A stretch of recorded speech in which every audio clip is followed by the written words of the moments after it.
नमस्कार, मैं हूं राजेश कुमार। वक्त यूपी प्राइम का है। मुख्यमंत्री योगी आदित्यनाथ ने गोरखपुर को 122 करोड़ की 177 विकास योजनाओं की सौगात दी।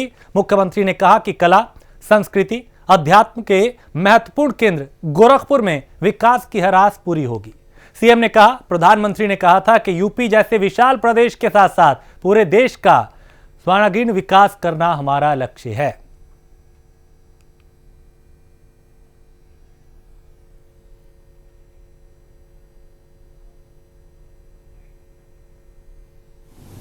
हम सब जानते हैं कि पिछले 3-3.5 वर्षों के दौरान ऊर्जा विभाग के द्वारा बहुत सारे कार्य हुए हैं। लगभग 1.25 लाख गांव और मजरों तक विद्युतीकरण की कार्य को सफलतापूर्वक संपन्न करने के साथ ही प्रदेश के अंदर 1,24,00,000 से अधिक उन गरीबों तक जिन्होंने कभी सपने में भी नहीं सोचा था कि हमारे घर में बिजली का भी बल्ब जलेगा, प्रधानमंत्री मोदी जी की अनुकंपा से आज उनके घरों में बिजली जल रही है। गोरखपुर में मेरे साथ आप सभी लोगों ने बहुत बार,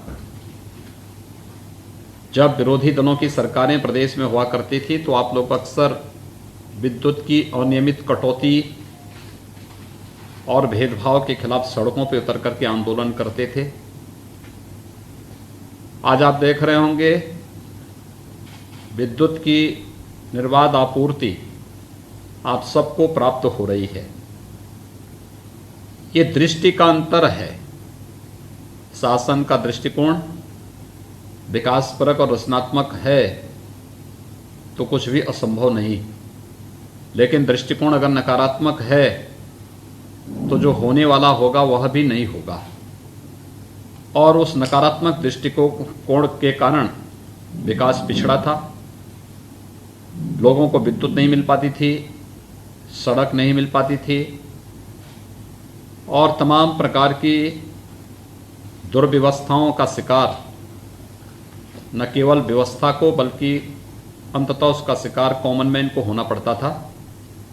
आज इसमें व्यापक सुधार हुआ है और सुधार का ही परिणाम है कि सभी लोगों तक विद्युत निःशुल्क कनेक्शन देने का या विद्युतीकरण के कार्य को करने का हो, ट्रांसफार्मर की क्षमता बढ़ाने का हो, नए सब स्टेशन की स्थापना का हो या विद्युत की निर्बाध आपूर्ति करने का हो, इन सभी क्षेत्रों में जिस प्रकार के कार्य हुए हैं उसी को अब अगले चरण में करने की दिशा से विद्युत विभाग ने जो कार्य प्रारंभ किए हैं, आपने देखा होगा कि जहां पे तार झूलते थे वहां पर विद्युत विभाग के द्वारा बहुत सारे स्थलों पर अब आईपीडीएस के अंतर्गत अंडरग्राउंड केबलिंग डाल करके दुर्घटनाओं से बचाव की व्यवस्था की गई है।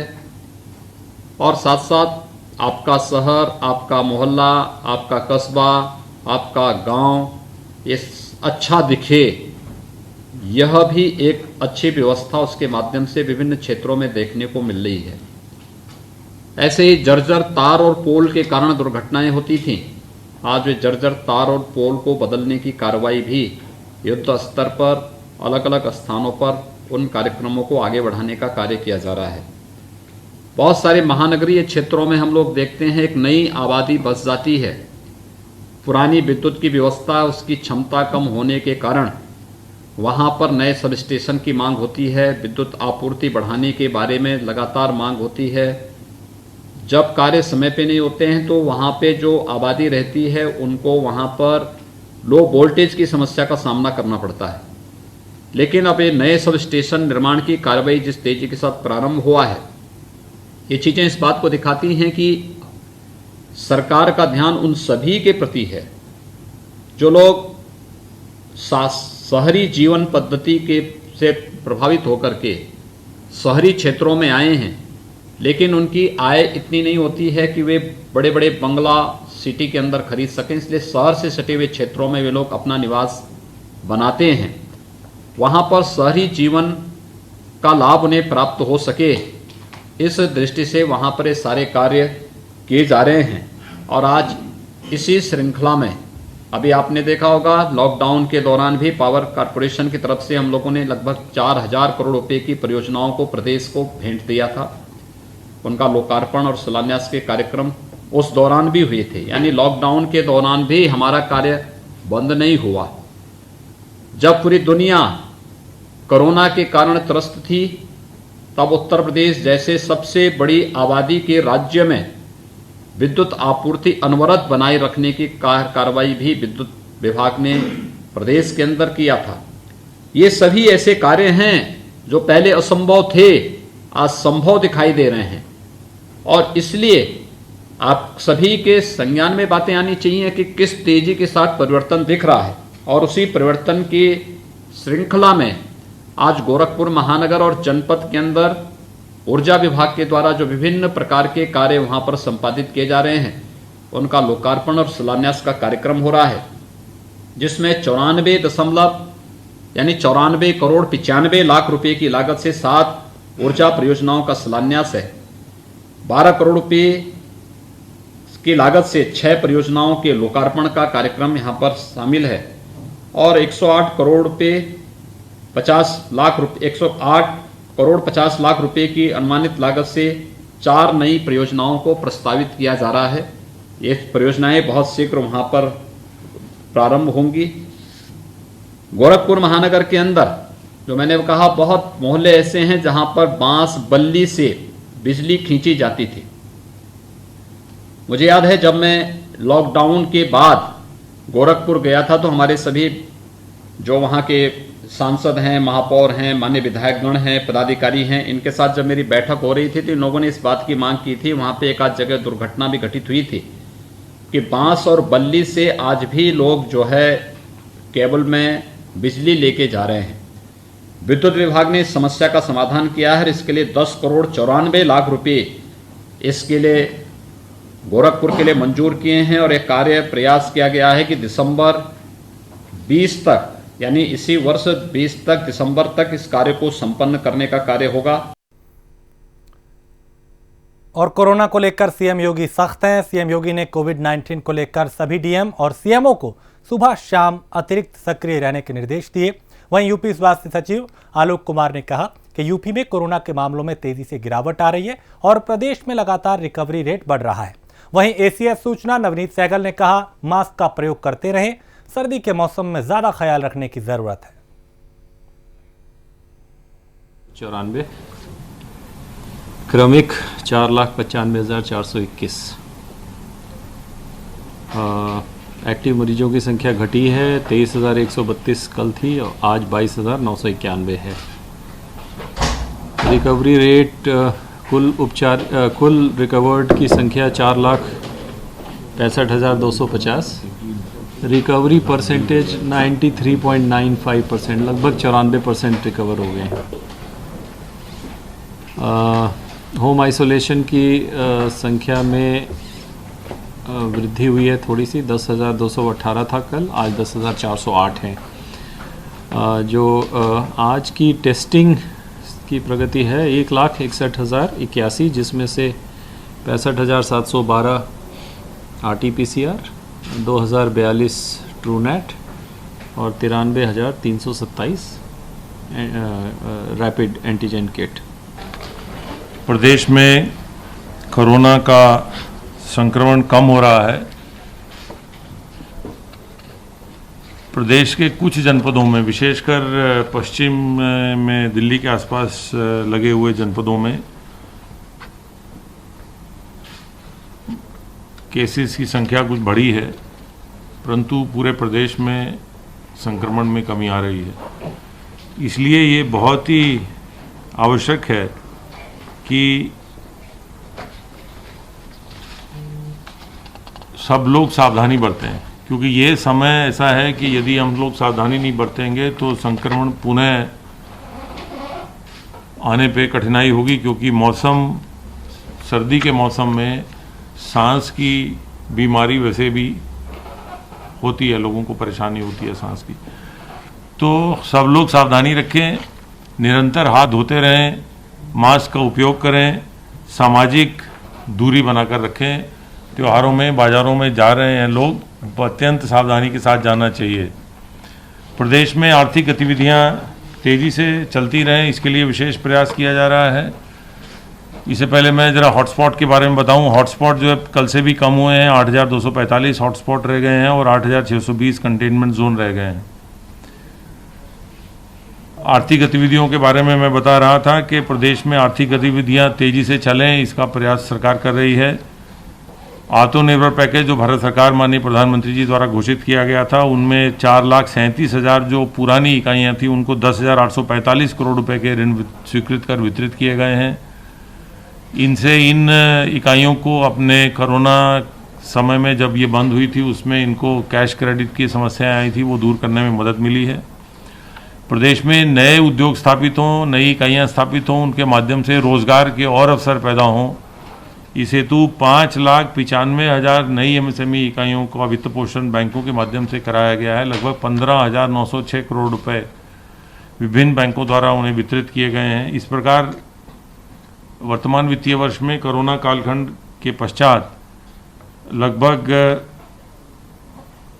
10.5 लाख इकाइयों को बैंकों के माध्यम से 26,000 करोड़ से अधिक के ऋण उपलब्ध कराए गए हैं और इसी प्रयास से इन इकाइयों के माध्यम से लगभग 25 लाख से अधिक रोजगार के नए अवसर पैदा हुए हैं। देश सरकार इस बात के लिए प्रतिबद्ध है कि हम लोग कृषक भाइयों के साथ मिलके और विभिन्न प्रकार के कार्यक्रम चला के जो पराली जलने की घटनाएं पूर्व वर्षों में ज़्यादा हुई थी उसमें कमी लाके उसको नियंत्रित करें। और उसका परिणाम ये हुआ है कि वर्ष 2017 से लेकर अब तक निरंतर पराली जलाने की घटनाओं की, धान के बाद के हार्वेस्टिंग के बाद जो पराली जलती थी उनकी घटनाओं में निरंतर कमी आ रही है। और इस वर्ष भी उसमें पिछले वर्ष के सापेक्ष कमी आई है और अन्य राज्यों की अपेक्षा भी हमारे यहाँ जितना विस्तार है धान के हिसाब से काफ़ी कमी आई है। इसको कम करने के लिए हम लोग का जो जागरूकता कार्यक्रम है वो वृहद स्तर पे चलाए जा रहे हैं। ग्राम स्तर पे कृषकों के साथ हमारा जो एक्सटेंशन मशीनरी है, प्रचार प्रसार की मशीनरी है, उसकी एक बहुत व्यापक स्तर पे गोष्ठियां हो रही हैं हर जनपदों में जहां जहां पर फसल की कटाई चल रही है या हो चुकी है। इसके अलावा हमारे कृषि विश्वविद्यालय भी कृषकों को प्रशिक्षण देके पराली प्रबंध के बारे में जानकारी दे रहे हैं। एक गत वर्ष जनपद पीलीभीत में बहुत अच्छा प्रयास हुआ था जिसकी वजह से वहाँ पर पराली की घटनाओं को ना के बराबर करने में एक सफल प्रयोग किया था जिलाधिकारी के नेतृत्व में। और उसमें 2 भाग था। एक भाग ये था कि मनरेगा के माध्यम से जो स्मॉल मार्जिनल फार्मर्स थे और साथ ही साथ जो सार्वजनिक ज़मीन थी गांव सभा की, उसमें बड़े बड़े गड्ढे खोदे गए थे, खाद के गड्ढे।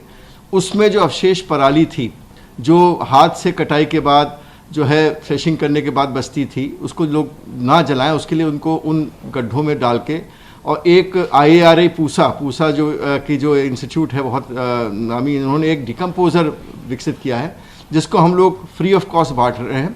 वो डिकम्पोज़र की एक बोतल जो होती है वो 1 एकड़ में काम आती है, वो 20 रुपये की आती है। उसका एक ड्रम में कल्चर डेवलप होता है जिस पे किसान भाइयों को बहनों को ट्रेनिंग दी गई है।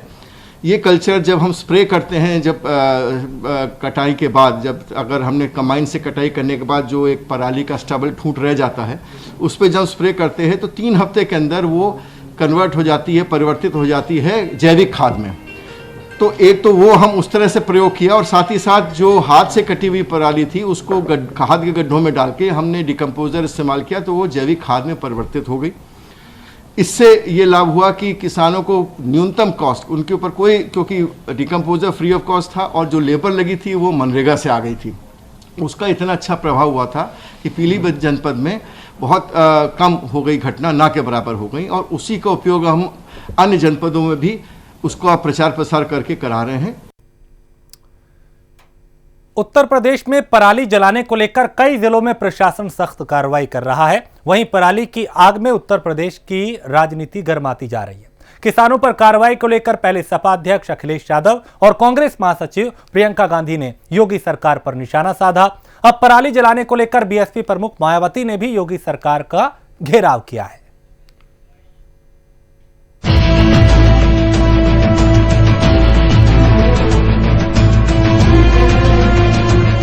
उत्तर प्रदेश में पराली जलाने को लेकर तमाम जिलों में प्रशासन सख्त कार्रवाई कर रहा है। अब तक दर्जनों जिलों में हजारों किसानों के खिलाफ एफआईआर दर्ज की गई है। कई को जेल भी भेजा गया है। इस कार्रवाई के दौरान कई जगह किसानों और पुलिस प्रशासन के अफसरों में झड़प की खबरें भी आई हैं। कई जगह किसानों ने आंदोलन की चेतावनी तक दे दी। उधर विपक्ष ने इस कार्रवाई को लेकर योगी सरकार पर निशाना साधा है। सपा अध्यक्ष अखिलेश यादव और कांग्रेस महासचिव प्रियंका गांधी ने ट्वीट कर इस कार्रवाई पर सवाल उठाए हैं। अखिलेश यादव ने ट्वीट कर लिखा, पर्यावरण प्रदूषण के बहाने पराली जलाने के नाम पर किसानों को जेलों में डालने वाले महानुभाव बताएं कि राजनीतिक प्रदूषण फैलाने वालों को जेल कब होगी। किसान अब भाजपा का खेत खोद देंगे। कांग्रेस महासचिव प्रियंका गांधी ने योगी सरकार पर निशाना साधते हुए ट्वीट किया, क्या प्रदूषण के लिए सिर्फ किसान जिम्मेदार हैं? प्रदूषण फैलाने के असली जिम्मेदारों पर कार्रवाई कब होगी? किसान का वोट कानूनी, किसान का धान कानूनी, किसान की पराली गैर कानूनी। किसानों पर हो रही कार्रवाई को लेकर बसपा सुप्रीमो मायावती ने ट्वीट कर कहा कि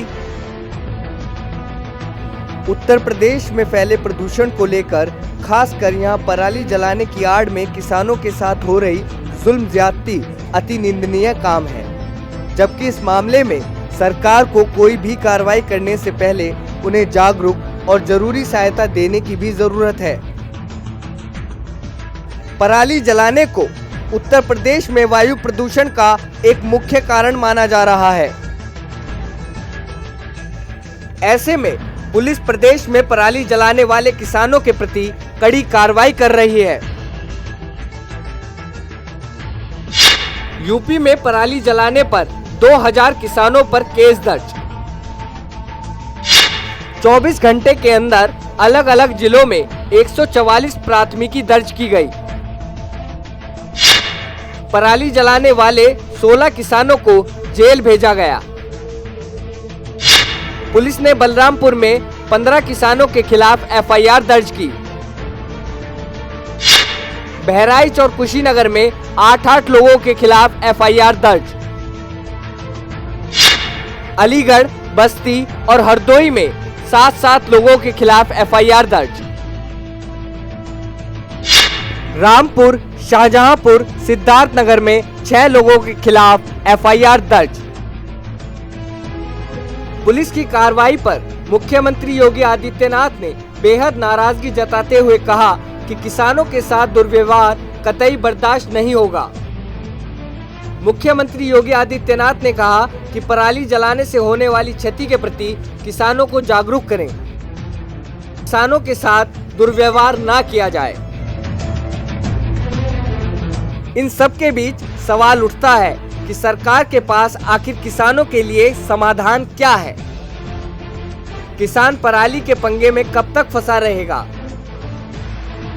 पराली के नाम पर जेल में डाले जाने वाले किसानों के लिए ऑप्शन क्या है?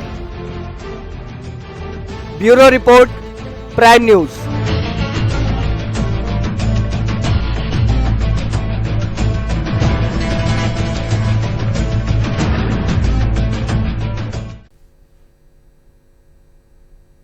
और बदायूं में बीजेपी कार्यकर्ताओं ने मेडिकल कॉलेज में घुसकर डॉक्टर से मारपीट की।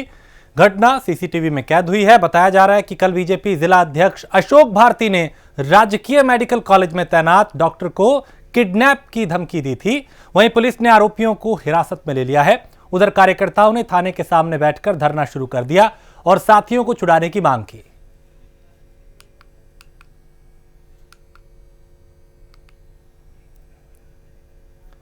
तो बीजेपी जिलाध्यक्ष ने मारने की धमकी दी थी।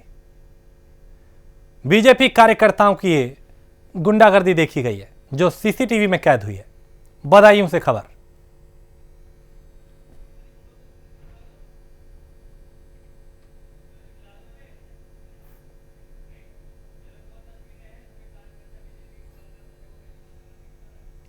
तो मेडिकल कॉलेज में घुसकर डॉक्टर के साथ मारपीट की ये 2 तस्वीरें आपके सामने। पहली मारपीट करते हुए, दूसरी फिर पुलिस से भी यहां पे झड़प हुई है, यानी थाने के बाहर बैठकर कार्रवाई की मांग की गई। पुलिस से भी नोकझोंक हुई। 2 तस्वीरें बदायूं की ही।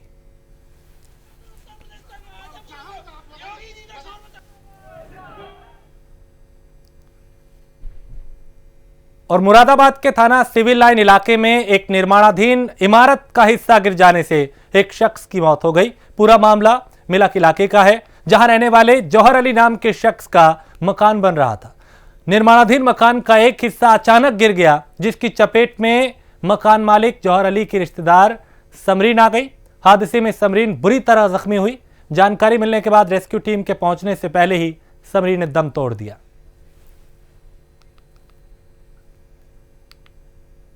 थाना सिविल लाइंस में चक्कर की मिलक पे एक श्रीमान जौहर अली का जो निर्माणाधीन मकान था, जिसमें लेंटर डल रहा था, इसी में लेंटर डलते हुए इसका एक हिस्सा नीचे गिर गया था, जिसके नीचे एक लड़की समरीन डॉटर ऑफ शाकिर उम्र 15 साल की मलबे के नीचे दबने की वजह से मृत्यु हो गई है।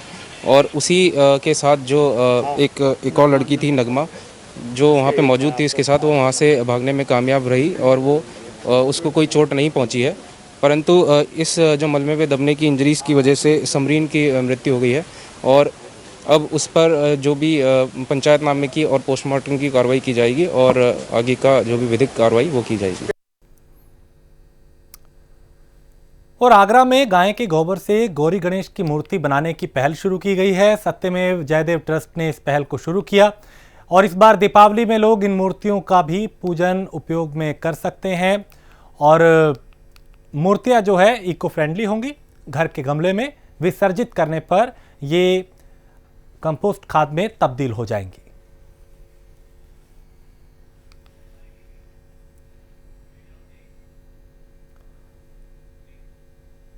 और दिवाली के मौके पर चाइनीज सामान का बायकॉट का सीधा असर कुम्हारों पर पड़ता नजर आ रहा है। पीएम मोदी की कोशिश के बाद अब संत कबीर नगर के कुम्हारों को बिक्री बढ़ने की उम्मीद है। वहीं मिट्टी के बर्तनों के कारीगर और कुम्हारों ने बताया कि उनको उम्मीद है कि इस बार लॉकडाउन के बाद दीपावली पर दियों की मांग बढ़ेगी।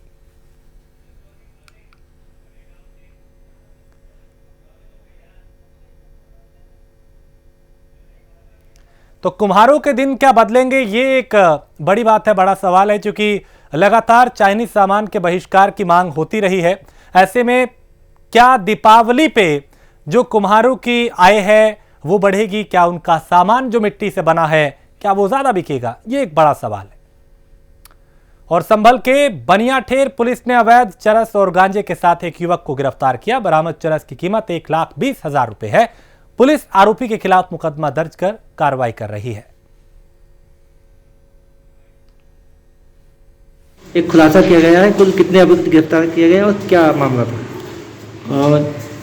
जनपद संभल के एसपी महोदय के निर्देशन में जो जनपद में अपराधियों के प्रति चलाए जा रहे अभियान में कि इसके क्रम में आज बनियाठेर थाने को सूचना प्राप्त हुई कि ग्राम जनेटा के जंगल में कुछ लोग मुर्गी फार्म है, वहाँ पे स्मैक गांजा बेच रहे हैं। इस सूचना पे थाना बनियाठेर के एसओ अपनी पूरी टीम के साथ जनेटा जंगल में गए। वहाँ पे एक मुर्गी फार्म है। मुर्गी फार्म में जब वो गए तो वहाँ पे एक व्यक्ति मिला, जो उसको जब पकड़े हैं, जब उससे पूछताछ की गई तब उसने बताया कि साहब ज़मीन के अंदर गाड़ के हम लोग एक ड्रम रखते हैं, उसके अंदर हम गांजा का पुड़िया रखे हैं, जो हम जिसको जैसी आवश्यकता होती है उस हिसाब से उसको हम देते हैं। तो जब इन्होंने देखा तो उसके अंदर 1,020 पुड़िया निकली है, जिसकी कीमत लगभग 1,20,000 रुपये आंकी गई है। और साथ ही 269 ग्राम चरस भी बरामद हुआ है। ये मांग के अनुसार ये लोगों को अगल बगल के गांव के अगल बगल लोगों को सप्लाई करता है। इस आधार पर बनियाठेर थाने ने उसको पकड़ के ले आई है और उसके बाद विधिक कार्रवाई की जा रही है। और इसी के साथ इस बुलेटिन में इतना ही। देश प्रदेश की बाकी खबरों के लिए आप देखते रहिए प्राइम न्यूज़।